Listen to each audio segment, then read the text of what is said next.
Hey there, Michael Curtis here. Excited to partner with SoundPro today, and I would love to help you, worship pastor, tech director, volunteer at your church, understand what exactly is going on with Shure's product lines with their wireless. You've got the SLX, QLX, ULX, and Axient. What is different? What is worth paying for? What key features are going to make sure that your dollars are going the farthest within your given setup? Because you might have a youth room, you might be portable, might be a long-term install. I want to make sure you're getting exactly the right equipment. So today I'm going to be comparing each of these lines, first showing you what exactly is the same between all of them, then unpacking their key differences, then at the end helping you make sure you make the right decision based on what we have learned. Let's jump right in. All right, so in front of us, we have the SLX-D line, and this is the SLX-D4, which is the single channel unit. Then we have the QLX-D line with the QLX-D4 unit here. Again, the single channel. We have the ULX-D line, and this is the ULX-D4 receiver. And this is the single channel version in this line. And then down here, we have our outlier here, which is the AD4Q in the Axient line. Above that is the ADX line, which has show link and a couple other fancy features, but just know that this is our regular old Axient right here. In this line, there's only a quad and dual. They do not have a single channel unit, so that's why we're not quite doing apples to apples all the way down. But for today's purposes, this is all functionally the same. We just have 4 channels here versus 1. You'll notice that all of these have D at the end of their prefix here, and that means that they are digital systems. We're not going to spend a whole lot of time here on the differences between analog and digital RF, but I'll mention 2 main things. Digital, within the UHF band, the primary RF region that we are going to be working within, at least here in the US, you're able to fit more channels and the same amount of real estate with digital systems than analog. What we are trading is a little bit of latency. So to be able to convert from at that mic capsule to a digital signal and back again here at the unit and then get it out, we have a total throughput latency with the SLX line of 3.2 milliseconds. So that's what we're adding. And down here at the Axient, it is 2 milliseconds. So that's one of the things we're getting. And when we're paying more down here with the Axient, and these are priced from low to high, is lower latency. So if you have a performer that's really sensitive to timing, maybe a jazz drummer that needs things very immediate, if they're going to be singing as well or something like that, I would make sure and have a wired option if you want to get that as low as possible, or go with one of these units just so you can shave off a millisecond or 2. You can see that these are all rack mountable, whether they are 1 RU high, but you can get additional hardware that goes here on the side for the half rack units or put 2 of them together. Then obviously here on this bottom guy, we have some nice sturdy hardware on the outside to get this in a rack. The receiver display, although the layout is different from unit to unit, by and large, they give us all the same information. So if I talk here into this Axient transmitter, I can see here I get readouts here on the levels. On the bottom, I see the gain level after it gets into the unit. This is RF strength, the channel name, the frequency we are at. And if I was using a group and channel, that's where it'd be. This is blanked out on these since I've chosen to go with specific frequencies. Instead of relying on group and channel and scans, I can see battery life, whether it's connected to the network. And so just with different levels of granularity and where they're placing all the information is different from unit to unit, but by and large, this is all the same information. These units are also all networkable. So if I have them connected to a network switch and then to my computer, I can run Wireless Workbench, which I've got open right here. So I've been able to run a coordination by selecting everything in my inventory, putting them in here, putting in my zip code to know what TV channels to avoid. I ran a scan and then asked the algorithm to analyze and then push out the right frequencies. And so I've avoided these TV channels right here and have seen any other blips or weirdness in the area, and I'm off to the races. Very cool. So not only can I perform a coordination and push out all these frequencies to the units, but I can also monitor and look at the RF strength, the diversity of which antenna is being used, the names of the unit, battery power, the receiver gain. So all that is right here. So even if you order a particular line where you're not a big fan of the user interface on the unit, I find myself primarily interacting with the unit after I've got it set up and installed here in Wireless Workbench. So this is all the same across each of them. So we will be in good shape. We can also note that the SM58 head is the stock head that comes on almost all of these transmitters. You can obviously order more from Shure, maybe the KSM8 or KSM9, or use something third party. As far as audio quality goes, that's actually one of the least large variables between each of these. I will say there is a qualitative difference I hear mostly between the SLX line and the rest, but is honestly very, very small. So I think you're in good hands either way, or actually with any of these units from an audio quality perspective. And it's so small that I've actually chosen not to demo it here, right here. And one of the ways that it makes sure it's consistent across all four of these is it has gain ranging inputs. So even this gain right here on the front of each of these units, I have plus 12 dB here right now. This is actually a digital gain stage after the fact, after the signal is transmitted to this unit. So on the transmitters themselves, they're able to deal with very quiet pastors, at the end of the sermon, delivering a very heartfelt way to land the point. And it can also deal with, your super crazy loud vocalist who's eating the microphone.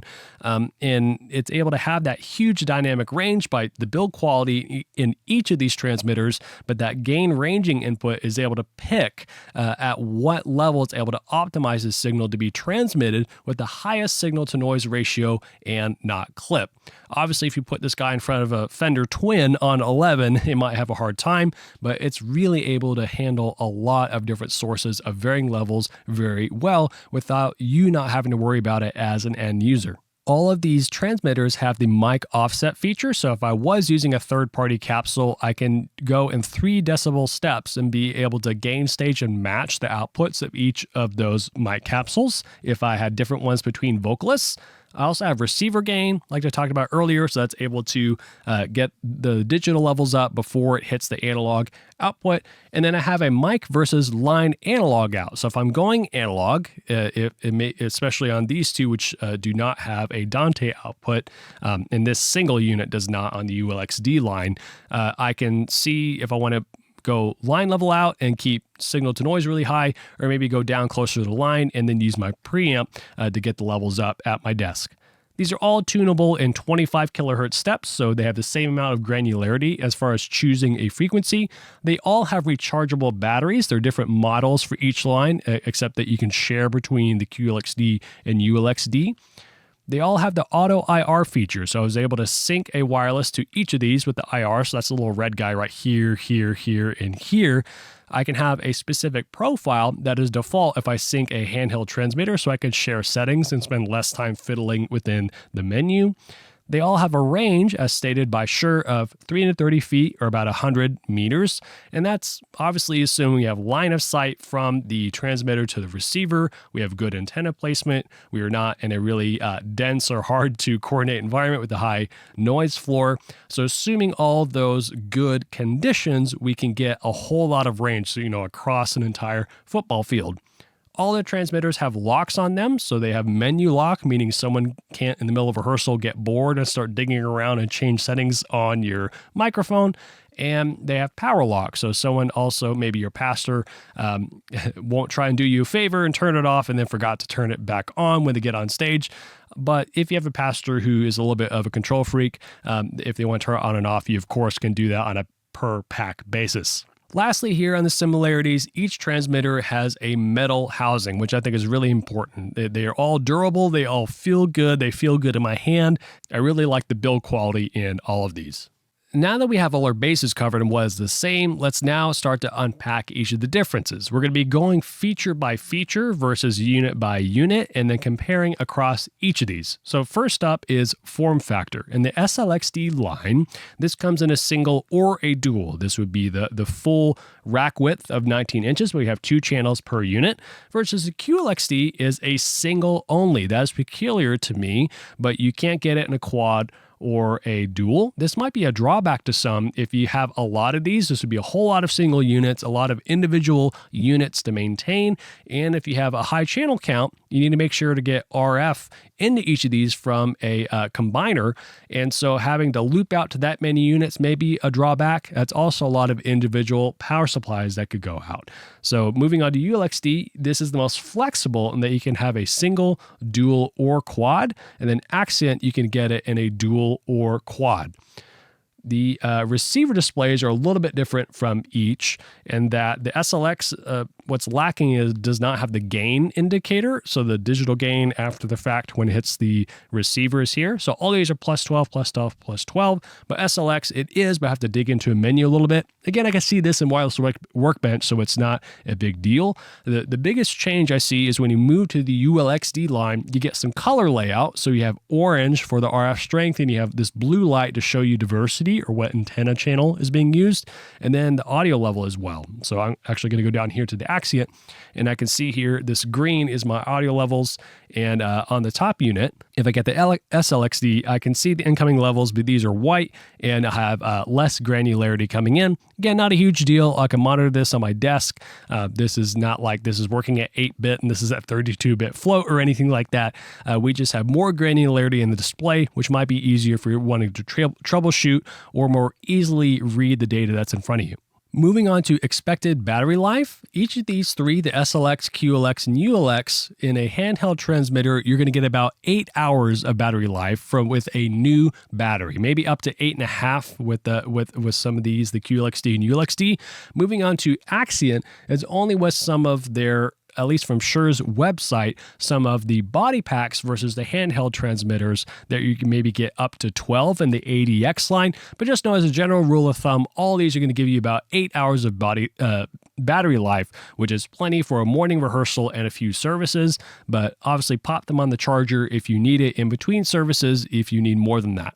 Next, we move on to cross-compatibility. So what if you're mixing these lines in your venue? Maybe you have a certain line that's more affordable in your youth room and then want to step up a little bit in your main. I would say I would go with the QLX-D and the ULX-D because these are the only two where some of the transmitters are compatible. So I cannot use any other transmitter that's not in the SLX line with SLX, and same thing with Axient, but I can swap between QLX-D and ULX-D. Make sure and check Shure's website and their support to know exactly which transmitters are cross-compatible.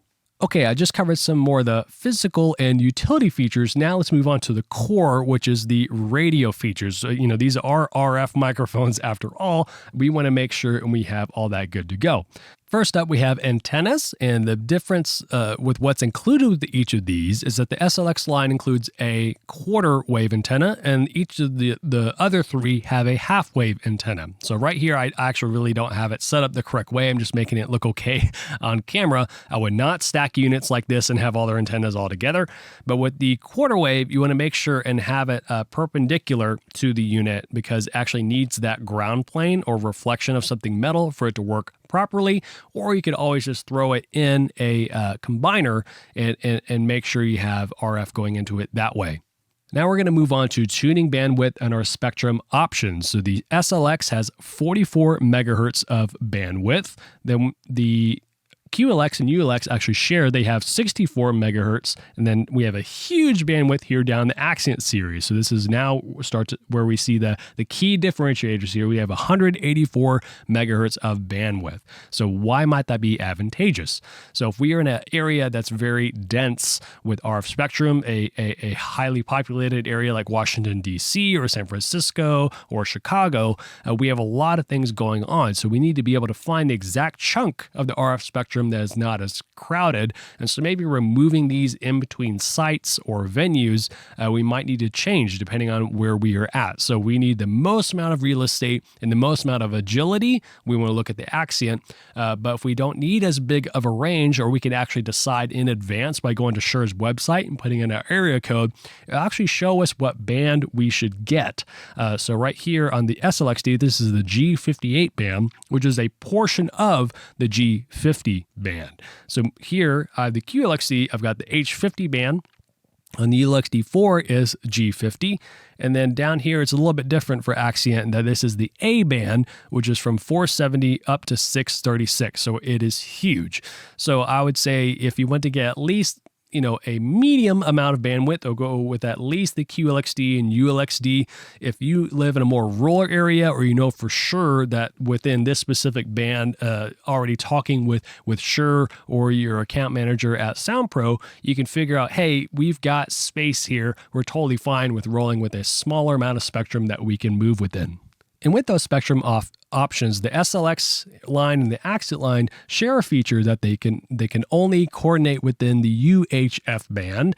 The QLX-D and ULX-D add the VHF, which is, actually below UHF. And then we have the 900 ISM band, which is above UHF.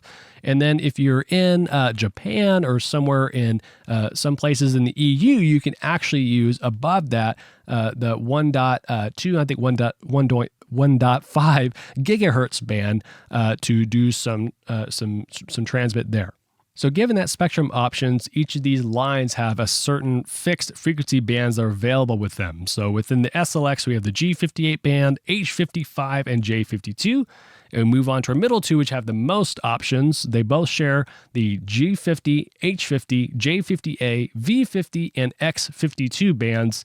And then with the Axient, we have we're limited to the UHF, like I said earlier, but the bands are much wider than we can use, 184 megahertz wide. So that's the A band, B band, and C band. Earlier I talked about encryption. Digital enables that. The only unit that is not capable of encryption is the SLX line.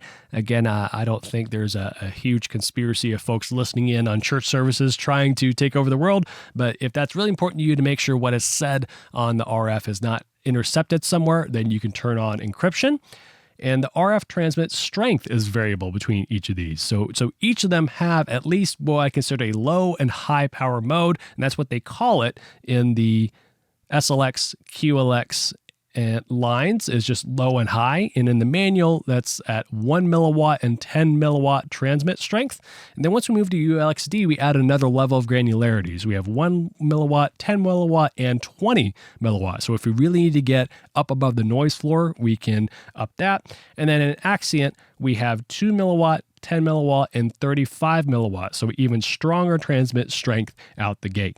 We also have high density mode on a few of these units. So on SLX and QLX, we do not, but on ULX and the Axient line, we do. So what this means is that we're able to take our transmit strength down low on the transmitter, but we can also shrink the amount of kind of real estate each of them take up and fit more. So if we're in a very, very crowded area, we need to fit a lot of channels. You can turn on this mode, and it is available within the ULX-D and Axient lines. The last thing we'll cover is diversity and the difference between each of these units. All of these have at least an A and B channel that I can be looking on. So this is to have either different zones or overlapping antennas so we can prioritize which antenna is getting a stronger signal. These first three units have diversity in the sense that you have two ways you can bring in the RF signal through two different antennas, but it's not actually taking both and filling in the data. So what's happening when we are taking it, this is bits of data since it's not analog. So at the Axient, we have true diversity. It's a true multi-diversity architecture, and they actually call it quadversity because you could actually get 4 different antennas coming in. But it's actually going to take the data stream from both of these and look at where they all can add up to a full piece of the puzzle and then combine them. These top 3 units are really just going to take the stronger or more high quality signal from, it'll be able to pick which antenna is better, then choose that one. Again, not bad, it works, but if you want the highest integrity in being able to choose and really make sure you're getting the transmit, then you should roll with Axient. All right, here are the key audio differentiators. So first is digital outputs. The SLX and QX line do not have digital outs. It is only analog over the XLR connector on the back. The ULX-D line adds Dante, so this is very much a key differentiator if you already have a Dante ecosystem within your church, but it's only true, a quick caveat here, on the dual and quad units. So on this single guy right here, there's not a Dante out, so that's a little bit of a gotcha. Make sure if you get a dual or a quad if you want Dante. Then, of course, here on the Axient, we have Dante. And on both of these, we have primary and redundant ports. And the Axient also adds an AES output. So I could flip over the XLR output to be AES if I have equipment that wants to receive that. Already covered a little bit, but just to reiterate here, the latency on the SLX line is 3.2 milliseconds. We shorten it a little bit with QLX-D down to 2.9. Same thing with the ULX-D to 2.9. Again, this is from mic capsule to analog output on the unit. And the shortest is here on the Axient at 2 milliseconds.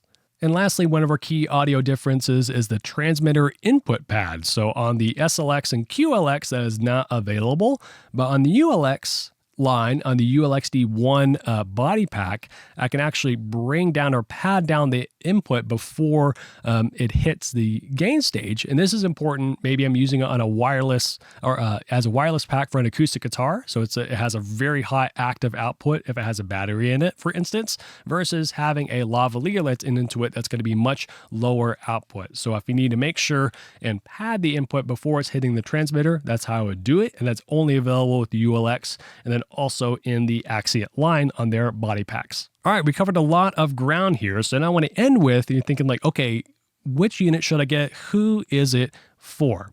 All right, so the SLX line, I think this is really good as a throw and go option, and you don't have too many challenging RF environments because this has the least amount of agility and also spectrum that can work within. It's also the most affordable. So if I maybe have a portable solution or a youth room that might be changing facilities, I need to move stuff around, I would advocate going for the SLX. Again, it's still going to sound great. I can still get it on the network. And this is also if you do not have Dante there and don't want to rely on that, you of course can run the analog output into a Dante I/O device, but in my opinion, if you have Dante, being able to save on inputs is really helpful and less cable runs, so I like relying on that. The cons here is it has the quarter wave antenna, so if you do not have a combiner, I guess the quarter will work, but it's going to have a little bit more stricter settings in which it can work versus the half wave. The visitable, I didn't cover this earlier, the buttons on the transmitter, the menu and select buttons are on the outside. I like that it's on the inside, under and safely hidden on the other transmitters. And you ultimately have lower agility, so you can fit fewer of these systems in the same amount of RF real estate. So again, I would not bring the SLX into a very dense or hostile RF environment. So now moving up to the QLX-D4. So if you're okay with rolling with just a single option, again, because this does not have a dual or a quad, I would go here if you need some more spectrum options, you don't mind having that signal, and you really want those transmitter controls hidden. And so that is the main thing when you're moving up to the QLX-D, in my opinion. Just, again, really know that these are only singles, so you're going to be having a lot of external power supplies that are running to the units, and it's a little bit harder to keep a rack clean with all of that. I really like that with the ULX-D and the Axient lines, it is an IEC connector that goes to those instead. So it's a little bit cleaner than all those external power supplies. Now moving on to ULX-D, this is the biggest jump in my opinion in that it adds Dante. So you're able to have audio over IP, saving a lot of cabling. You get the extra monitoring features. You can see levels. I really like this. This has a primary and redundant port, and you share the control data to Wireless Workbench on that same Dante port. I also really like that you can get very efficient with rack space with quads. So you can get 4 channels like this Axient in one with one IEC, and that is also only a pair of RF outputs on your distro running into this instead of having to run a set to each of these. So again, that's a con in my opinion if you're going to roll with a bunch of singles. Is so if you have higher channel count, getting more efficient by getting a quad is less cables to run overall. I would say the only con with that is there's a more single point of failure, meaning that if one unit goes down or this goes down, I lose 4 channels. So you get to weigh that within your context. And now finally, the Axient, if you just simply want the best of the best and also the most rider-friendly, I would roll with Axient. So you actually have a separate control port on the back for Wireless Workbench versus Dante. So if you have a really picky network infrastructure and like to keep things separated, that is very nice. If anyone who's going to be coming through town on a tour, they're probably going to be requesting this. So maybe if the venue at your church has a lot of guest acts, this is going to be the most rider-friendly and lessen the amount of rentals you have. Again, this is just very well-respected gear. It sounds and functions incredibly. You can get the quads, you have Dante, and is the most agile when it comes. So you not only have to think about what you have to coordinate with your system, but if you have more touring actually coming through that might have their own gear, maybe their set of IEMs or handhelds or transmitters that they want to use, but you have to kind of coexist, having your gear be more agile is really important so you can make sure and move if you need to, maybe if their gear is less agile. All right, that was a lot of fun getting to unpack the key similarities between all these and the differences. Like, I want to help you make sure your dollars go the farthest when choosing a unit. And I hope unpacking all of this was able to bring some clarity to what you want to do and how you want to invest. As always, if you have any questions, make sure and reach out to your sales manager at SoundPro. My name is Michael Curtis. Thank you so much for hanging out with me today. I'll catch you next time.